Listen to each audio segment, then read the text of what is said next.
Hello friends, ये news आप देख रहे होंगे एपीपी न्यूज़ है और ये आसनसोल का नहीं है, ये आपको देहरादून का है जहाँ पर प्रोग्राम हुआ था, जहाँ पर अनूप सोनी सर आए थे, बाबू राय सर आए थे और एक ट्रांसमीटर बहुत बड़े पैमाने में काम कर रहे हैं और यहाँ पर बेरोजगार लोगों को रोजगार देने का काम।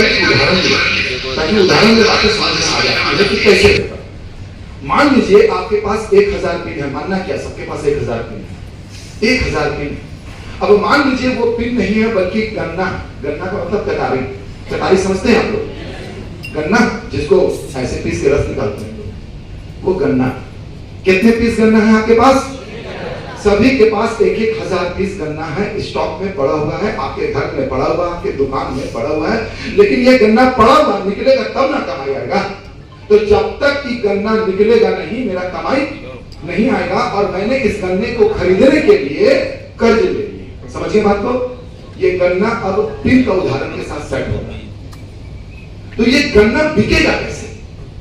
अब इस गन्ना को लेकर सब भाई लोग बाजार में निकल गए हैं, ले लो भाई गन्ना मेरे पास है, ले लो भाई गन्ना मेरे पास है। इस गन्ना के इतने फायदे हैं, इतने फायदे हैं। इस गन्ना को अगर तुम पी लोगे तो ऐसा हो जाएगा, इस गन्ना के रस को तुम पी लोगे तो वैसा हो जाएगा, सब समझा रहे हैं।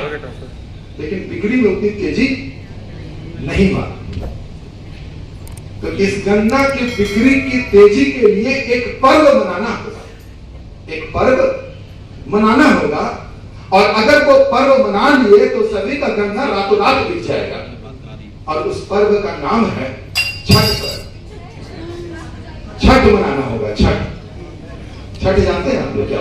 पूरे हिंदुस्तान में, पूरा दुनिया जानता है छठ क्या होता है, जानते हैं ना? तो छठ में क्या होता है कि जो शाम वाला जो हम लोग जाते हैं अर्घ देने के लिए, तो टोकरी में क्या चाहिए? सबसे मैंडेटरी आइटम क्या है? गन्ना। अगर गन्ना नहीं होगा तो हमारा टोकरी जो रहेगा वो अधूरा रहेगा। रहेगा कि नहीं रहेगा? सही बोल रहे हैं, मेरी जानकारी सही है।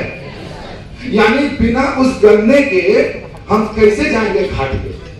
तो अब देखिएगा कि अगर ये पर्व मना लिया जाए जिसमें गन्ना एकदम जरूरी है, बिना इस गन्ने के तो हमारा नहीं हो पाएगा, छठ पर्व पूरा नहीं हो पाएगा।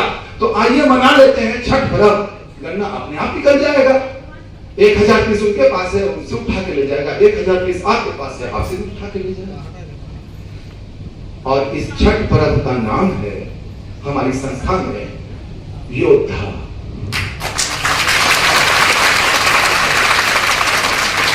यानी हम योद्धा करेंगे, हम योद्धा मनाएंगे, हम योद्धा के ऊपर काम करेंगे। ऑटोमेटिक हमारा रखा हुआ 1000 पिन ऑन डिमांड में निकल जाएगा, आंधी तूफान की तरह निकल जाएगा। तो कैसे निकल जाएगा? योद्धा में क्या कार्यक्रम है, आखिर योद्धा में वो वजह क्या है कि हमारा पिन निकल जाएगा? उसका पूरा प्रेजेंटेशन अभी हमारे सामने कृष्णा जी आकर के देंगे। कृष्णा जी इसकी पूरी जानकारी देंगे। तो अब आपको आने वाला पूरा कार्यक्रम को बहुत गौर से सुनना और उसके अंदर वो बारीकी छुपी हुई है जहां पर मैं आपको इंगित करूंगा कि ये देखिए यहां से पिन का रफ्तार बढ़ गया। अब लोग ऑटोमेटिक हैं कि अगर आपके वॉलेट में पिन है, चाहे 100 है या 1000 या बचा हुआ 800 है, वो एकदम झाड़ू में करके साफ हो जाएगा, सब उठा करके ले जाएंगे। क्योंकि वो वही छठ पर्व है जहां पर बिना गन्ना का पूजा होता नहीं है। और ये यही योद्धा है जहां पर हमारे 275 वाले पिन के अगर बगैर कार्यक्रम का मजा आता ही नहीं। आप समझ पाए? इसके लिए हमारी संस्था ने 25 तारीख को, 25 जून को तैयारी बहुत पहले कर ली थी। तो 25 तारीख को हम लोगों ने देहरादून में योद्धा को लॉन्च कर दिया था। क्योंकि मैनेजमेंट पहले से जान रही थी कि लोग आ रहे हैं, पैसे दे रहे हैं, 1000 बिल लेकर के जा रहे थे, इनके पैसे ब्लॉक हो रहे हैं। कोई तरीका ऐसा कर देना पड़ेगा कि इनके ये प्रॉब्लम सॉल्व हो जाए। इसीलिए योद्धा को लॉन्च किया गया। और आज पूरे प्रशिक्षण कार्यक्रम में अब आपको पूरे अच्छे से योद्धा को समझना है, जिसमें हमारा एरोपोनिक एग्रीकल्चर का पिन ऑटोमेटिक खत्म हो जाए। लेकिन बात यह आती है कि जब हम लोग 25 जून को देहरादून में गए तो वहां बहुत सारी तकलीफों का सामना किया, बहुत सारी तकलीफों का सामना किया। इन तकलीफों का सामना करने के बाद, जिसमें उस तकलीफ में पीड़ित मैं भी था, पीड़ित आप भी, इन तकलीफों का सामना करने के बाद आज हमारी संस्था को प्राप्त क्या हुआ? कुल मिला के बात ये होती कि बेटा तुम एग्जामिनेशन देने के लिए रेलवे में ठोकर खा के गए, बाथरूम के अंदर घुस कर गए, रात भर तुम प्लेटफॉर्म पे सोए, भूखा प्यासा रहे, तो वो जब एग्जाम देने के लिए गए थे तो फाइनली तुम पास किए कि फेल किए, वो बताओ ना जी। अगर हम धक्का जा करके अगर देहरादून गए, वहां पर भूखा प्यासा रह गए, चलचलाती धूप में हम बैठ गए, खाने को हमको मिला नहीं, सही से सुतने को नहीं मिला, तो फाइनली हमारी संस्था को क्या मिला? क्या हमारी संस्था सक्सेस की या फेल कर गई? समझना तो ये। तो आइए उस एग्जाम का रिजल्ट आ गया, जरा समझे कि ये रिजल्ट क्या आया, क्या प्राप्त हुआ हमारी संस्था को उस ठोकर खाने के बाद। तो दोस्तों, इस पूरे के पूरी तकलीफ भरे सफर में आज हमारी संस्था अपने आप को नेशनल लेवल एनजीओ घोषित कर पाई। अब एक राज्य स्तरीय में पूरे के पूरे भारत में काम करने वाली हम लोग संस्था बन गए। इस तकलीफ का पहला फायदा हम लोगों को यह मिला। दूसरा फायदा यह मिला कि हमारी संस्था को बहुत सारे खिताब मिले, बहुत सारे खिताब। बहुत सारे खिताब का मतलब अवार्ड एंड सर्टिफिकेट मिले। मैं चाहूंगा कि अपने लैपटॉप में यहां पर आपके पास एक फाइल होगा जिसमें पीडीएफ फाइल है, जिसमें सर्टिफिकेट।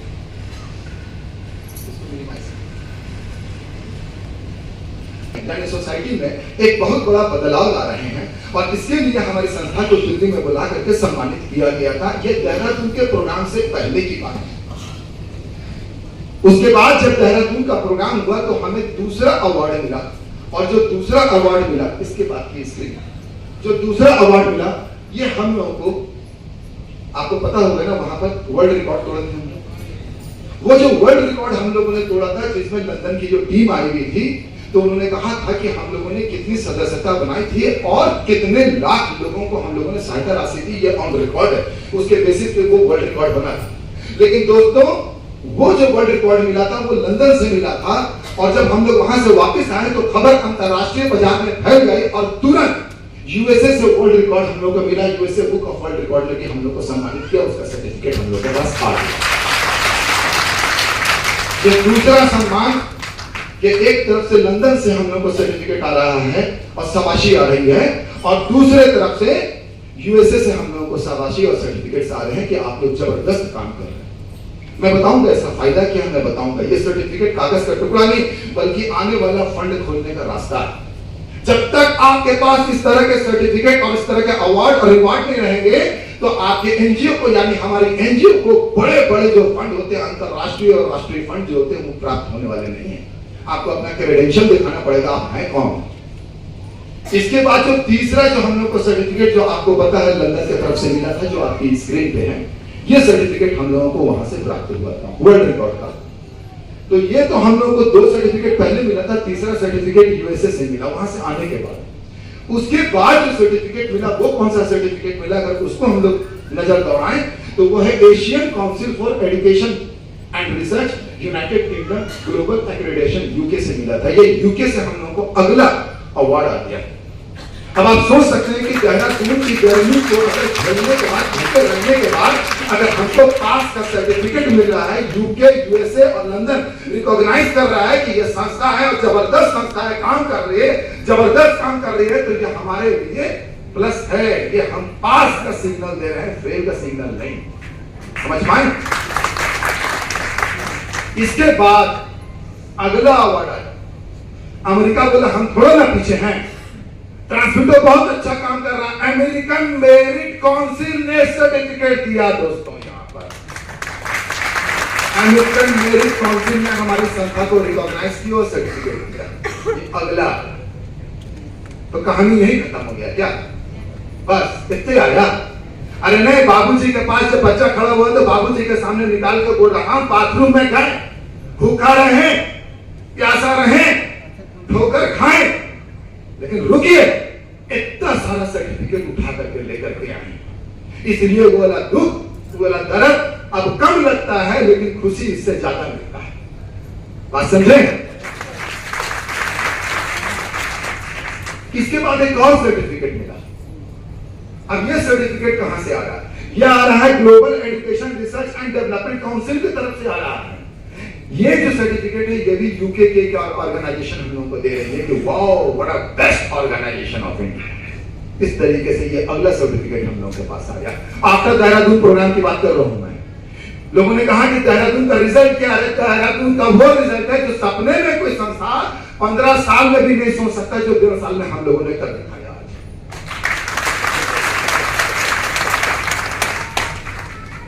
बस इतने सर्टिफिकेट आया है। ना ना ना ना ना और आया। अगला वाला दिखाइए तो जरा सा स्क्रीन में देखिए। अगला वाला कौन है ये आया है रविंद्र रत्न पुरस्कार हमारी संस्था को मिला है। रविंद्र रत्न पुरस्कार।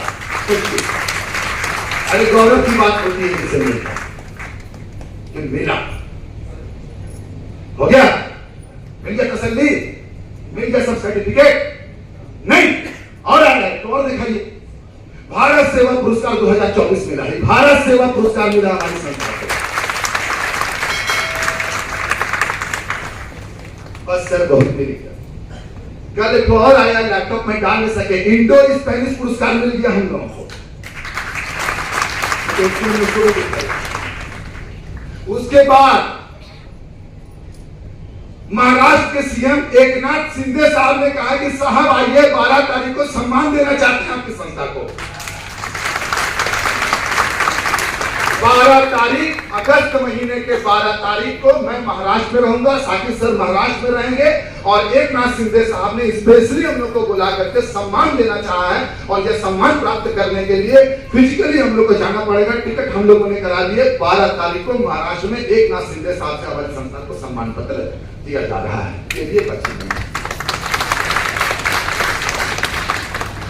मानो कि देश तो हलचल में मच गया, सब तरफ से हाहाकार मचा हुआ कि ट्रांसमिटर बेरोजगारी के मुद्दे पे काम कर रहा है। 15 अगस्त को फिर दिल्ली बुलाया गया होटल रेडिसन ब्लू में। वहां के विधायक मंत्री लोगों ने हम लोग भी पुरस्कार देंगे भैया, हम क्या पीछे रहे। देहरादून चलचलाती धूप, भूखा प्यासा, सोने को नहीं मिला, खाने को नहीं मिला, सब रिजल्ट आया, ऐसे रिजल्ट आया। और इतने होने के बाद भी मामला रुका नहीं रुका। आज तक फोन कर रहा। आज तक समझते हैं किसको बोलते हैं? आज तक जानते हैं? आज तक चैनल, आज तक का लोगों सब पहचानते हैं ना। आज तक फोन कर रहा, भैया कौन काम कर रहे हो यार तुम लोग, कौन काम कर रहे हो? बोले सर बेरोजगारी दूर कर रहे हैं। बोले भाई साहब इंटरव्यू चाहिए आपसे। आधा घंटा का इंटरव्यू मैंने और साकिब साहब ने देकर के वहां बनाया। आधा घंटा का इंटरव्यू आज तक है। और ये इंटरव्यू यूट्यूब पे लाइव आज तक में आ रहा है। आपको सबको लिंक भेज करके देखते रहिएगा और दिखाते रहिएगा हमारी संस्था का उपलब्धि। आज तक में रिपोर्टर ने बाकायदा बैठ करके आधा घंटा सवाल जड़े हैं। बेरोजगारी का है, ट्रांसमिटो का है, हवा का खेती कैसे होगा, कैसे बेरोजगारी दूर कीजिएगा, कैसे पूंजी लाइएगा, कैसे क्या प्लानिंग है, पूरा का पूरा आधा घंटा खबोड़ा है हम लोगों को। एक और चैनल है एबीपी न्यूज, नाम सुने हैं? एबीपी न्यूज बोला नहीं हमको भी चाहिए इंटरव्यू, भैया आइए आधा घंटा उसको भी इंटरव्यू लेकर के आए। एबीपी न्यूज वाला